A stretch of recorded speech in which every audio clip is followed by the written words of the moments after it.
धंधे में है। जो मर्सिडीज़ वाला मर्सिडीज़ बेचता है तो वो अब तो समझता है ना बेस्ट कार है अपने दुनिया में, फिर भी वो बेचता ही है ना। ऑडी वाला या कोई और लंबोर्गिनी वाला जो भी है, बेचे बगैर सब बेच रहे हैं, सब, अदानी हाँ अंबानी सभी। सब बेच रहे हैं। अरे धंधा करना मतलब बेचना ही होता है। Right sir, right. आप प्रोजेक्ट रिपोर्ट कोई बनाइए धंधे का, उसमें पहले बोलेगा प्रोडक्ट क्या है आपका, सेल कितना होगा महीने का, प्रॉफिट कितना होगा, ग्रॉस प्रॉफिट मार्जिन कितना है, एनुअल ग्रोथ कितना होगा, ये सब पूछेगा वो। तो धंधा करना तो बिल्कुल मुश्किल है कंपेयर टू द, ये सब नॉलेज आपको रहेगा तो ये काम करना बहुत इजी है, डिजिटल है, सिर्फ आपको कहीं जाने का भी जरूरत नहीं है। ये आप इसका महत्व समझिए, don't take it lightly and don't take it like a lottery या जुआ। हाँ जी बोलिए। सर हाँ डेफिनेटली कैन गो फॉर, ये मैंने कहा फूड सेल करने का, अगला महीने का कॉल हाँ, करने ये का। वो कैलेंडर स्प्रेड होता है, मतलब आपको ये डर है ना कि मेरे पास माल नहीं है, तो आप अप्रैल का पुट सेल करिए। This a good point, this also one of the strategies, calendar spread बोलते हैं उसको। अप्रैल का पुट बेचिए और मई का कॉल बेचिए, तो आपको जो भी डिलीवरी वगैरह करना है वो एंड ऑफ मई, 30 मई, अब जो भी उसका एक्सपायरी डेट है तब करना पड़ेगा। उसके बीच में आपको बहुत टाइम है, 60 days are there.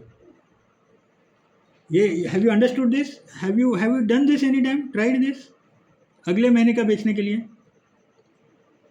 Anybody? Viren भाई, have you tried calendar spread? No? हाँ सर, मैंने किया था ये। किया ना, ये मालूम है आपको, तो ये कर सकते हैं ना आपको अगर डिलीवरी नहीं है तो, बराबर। अच्छा, दूसरा इसमें एक और फायदा है, पुट और कॉल दोनों बेचा, समझो मार्केट नीचे गया तो आप कॉल में प्रॉफिट हो गया, आप कॉल में से निकल सकते हैं प्रॉफिट लेके, मार्जिन भी रिलीज हो जाएगा, प्रॉफिट भी हो जाएगा। आपको एक्सपायरी तक रुकने के लिए नहीं कंपलसरी है, you don't have to wait till expiry. Do you know that? कुछ भी आपने कॉन्ट्रैक्ट लिया है, you can get out of it any time you like. ये एक और फैसिलिटी है।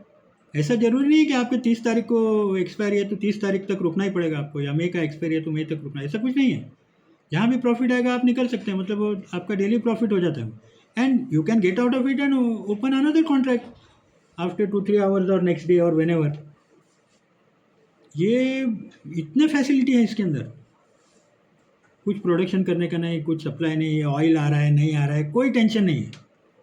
और ये जब ये अगर वॉर चलता रहा ना तो ये और शेयर और नीचे गिरने वाले हैं, तो बी रेडी, ये अपॉर्चुनिटी है, और अपॉर्चुनिटी है साथ में लेके बेचने का, तुरंत प्रॉफिट कमाते रहने का every month, and put call दोनों करेंगे, प्रॉफिट बुक करते रहेंगे तो 5% से 10% हो जाएगा एवरी मंथ।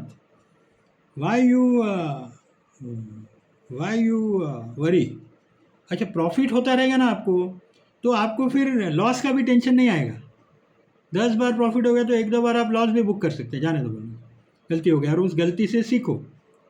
गलती क्या है? इसमें क्या है, मेरा एक पास्ट एक्सपीरियंस है। हाँ। मैं इन्फोसिस का हाँ +8% और -8% का स्ट्रैडल बेचता था, ओके, ट्रायंगल बेचता था। ट्रायंगल, हाँ तो कंटिन्यू 6 महीने तक वो अच्छा चला। हाँ। जब लास्ट इन्फोसिस गिरा ना, तब जो 6 महीने का प्रॉफिट था और प्लस मेरे से 5% प्रॉफिट वो लेके गया वो ट्रेड। बराबर। तो उस नहीं, टाइम क्या करने का? ये कौन से ये रिसेंटली का है क्या, पिछले 6 महीने का या 1 साल का? रिसेंटली ये साल का, ये इन्फोसिस जो गिरा है, मतलब इन्फोसिस जनवरी मंथ 1600-1700 ऐसा कुछ था, तो अभी 1250 वगैरह ऐसा है, करेक्ट?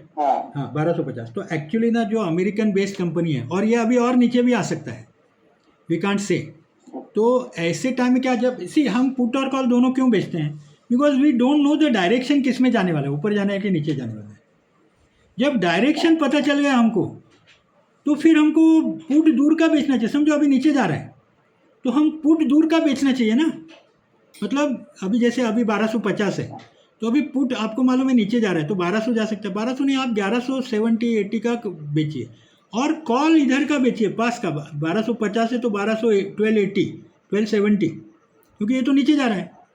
अच्छा, ये कब बता चाहिए, जैसे पिछले 6 महीने से नीचे जा रहा है वो इन्फोसिस, कभी भी लेने को जाओ तो वो। अच्छा, दूसरा क्या होता है, मेरा भी क्या होता है, मैं इन्फोसिस में करता नहीं हूँ एक्चुअली, मैं अमेरिकन बेस्ड कंपनी में ज़्यादा कर नहीं रहा हूँ।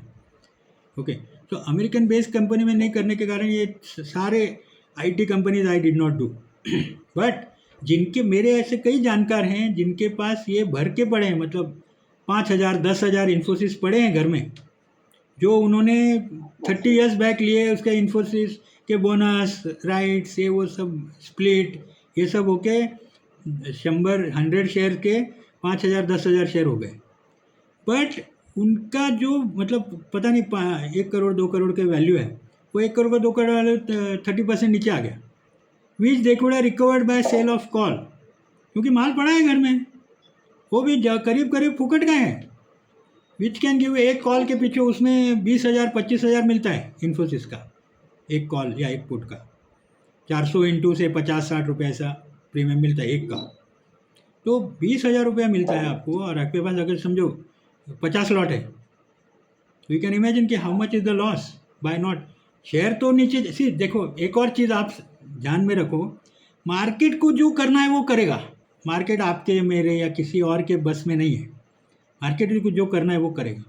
मार्केट में से आपको कैसे प्रॉफिट कमाना है वो आप सोचो, वो आपको करना है।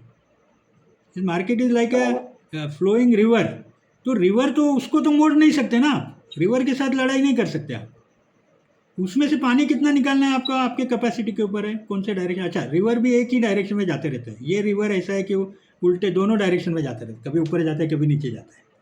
तो you have to change your position according. जैसे आप बैटिंग करते हैं तो कोई लेफ्ट हैंडेड बॉलर आता है, कोई राइट हैंडेड बॉलर आता है, कोई स्पिन वाला आता है, कोई फास्ट आता है, तो आप अपना स्टैंस बदलते हैं ना उसके हिसाब से, कौन बॉलर आया उसके हिसाब से।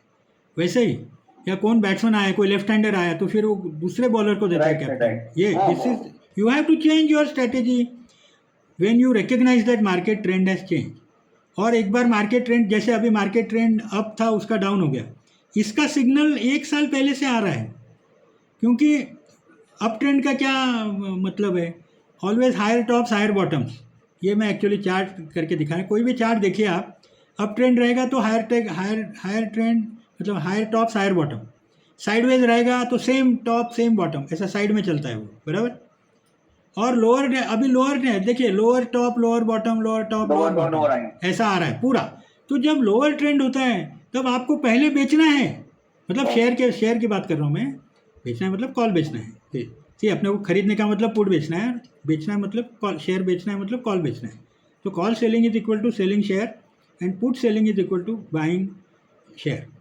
तो हमको low buy low sell high, ये तो हमेशा याद ध्यान में रखिए। और जब अगर आपने ट्रेंड पकड़ लिया तो साइडवेज ट्रेंड में भी आप ये स्ट्रैडल की जगह, स्ट्रैडल कब बेचना चाहिए, जब आपके पास माल है और पैसा भी है डिलीवरी, क्योंकि स्ट्रैडल में तो एक तरफ का तो रिजल्ट आएगा ही, या तो ऊपर जाएगा या नीचे जाएगा, क्योंकि स्ट्रैडल एक ही प्राइस में रहता है। जैसे अभी 190 में अगर स्ट्रैडल किया आपने टाटा स्टील का, तो या तो आपको 190 में खरीदना पड़ेगा या 190 में बेचना पड़ेगा, लेकिन प्रीमियम आपको सबसे ज़्यादा मिलेगा उसके अंदर, मतलब ये जो 5% आया उससे भी ज़्यादा मिलेगा प्रीमियम, गुड प्रीमियम मिलेगा। बट ये कैपेसिटी होना चाहिए, जिसके पास पैसा है वो कर सकता है, इसलिए वो ज़्यादा कमाएगा। अगर पैसा भी है और दिमाग भी है, मतलब नॉलेज भी है, फिर तो आपको कोई बीट नहीं कर सकता। प्रोसेस में क्या हुआ, 1 महीने का जो प्रॉफिट, नहीं ठीक है, ठीक 1 महीने ऐसा हो गया। सी कभी कभी बैट्समैन का सेंचुरी मारने के पहले दांडी उड़ जाता है ना, फिर वो सोचता है कि क्या गलती किया मैंने, फिर अगला इनिंग में वो इम्प्रूव करता है। दांडी तो सबका जाता है ना, विराट कोहली का भी जाता है, तेंदुलकर का भी जाता है, और गावस्कर का भी जाता था, सबका दांडी कभी ना कभी जाता है। तो उसमें किसी गलती में आप ये मत करो, गलती से कोई मतलब गलती करना is not a crime, naturally होता है। रीडिंग में गलती हो सकता है ना, कभी किसी का भी हो सकता है, कोई बिगेस्ट ऑफ ट्रेडर्स एनीबडी। तो गलती से सीखना चाहिए, गलती से सीखना चाहिए। अगर आपको पता चल गया, अब मैं तो अभी क्या करता हूँ, एक तरफ का अगर मेरे मालूम पड़ेगा नीचे जा रहा है, आई नो 5%, और मैं मेरे को ऐसा 2-3 experience of course this also I learn in the last 1.5 year कि मैंने मुथूट फाइनेंस में करता हूँ। Okay, have you heard of Muthoot finance? बड़ा शेयर है मतलब 10 लाख मुथूट फाइनेंस, पॉपुलर, उसमें प्रीमियम बहुत मिलता है, और मैं उसको 1800 से कर रहा हूँ। I have not collected share, but 1800 से मैं उसका पुट बेचते जा रहा हूँ, कॉल भी नहीं बेचता था मैं, पुट ही बेचता था। फिर जब 3000 आया तो मेरे को लगा यार बहुत हो गया, तो डबल से ज़्यादा हो गया, 3000 के ऊपर 200-300, तो मैंने 3000 का पुट बेचा और 3500 का कॉल बेचा। तो एक दिन कुछ हुआ, वो जब गोल्ड का प्राइस ऊपर गया, समथिंग हैपेंड, तो 3700 चला गया एकदम, 3500 में मेरा कॉल फंसा हुआ है। उसमें बहुत मतलब 40-50,000 लॉस दिखा है। अरे पुट तो प्रॉफिट में आ गया, पुट स्क्वायर अप हो गया। तो जो प्रॉफिट में आता है वो स्क्वायर अप हो जाता है, वो रहता नहीं। फिर मैंने कहा अभी आई वॉज रियली शॉक कि अरे अभी क्या करूँगा मैं। तो देन आई स्टार्टेड सेलिंग 3,500 ने 3,500 का पुट बेचा। तो मैंने कहा कि इसमें कितना अभी लॉस है 3,500, बाद में वो 4,000 तक भी गया, मतलब 500 rupees loss. And this situation remain for about 6 months. तो मैंने 4,000 तक का पुट बेचा और कॉल भी बेचा 4,000 का। तो जो मैंने 100 नहीं 200-300 रुपये प्रीमियम कलेक्ट किया एवरी टाइम। तो ये इसके कारण मेरे को इतना सीखने को मिला, क्योंकि अभी ऊपर गया। अच्छा 4,000 के ऊपर जा नहीं रहा था वो, तो मैं 4,000, 4,100, 4,200 के कॉल बेचता रहा और इधर 3,500, 3,600, 3,700 के पुट बेचता रहा। और मैंने 300-400 प्रीमियम एक एक्सपायरी में कलेक्ट किया। और बाद में वो नीचे आया जब गोल्ड प्राइस सब ये हुआ ना, क्या बोलते हैं उसका, क्रैश हुआ गोल्ड सिल्वर में, लोग इतने नीचे आ गए, मतलब बहुत इतना नीचे आ गया। तो उसमें मैं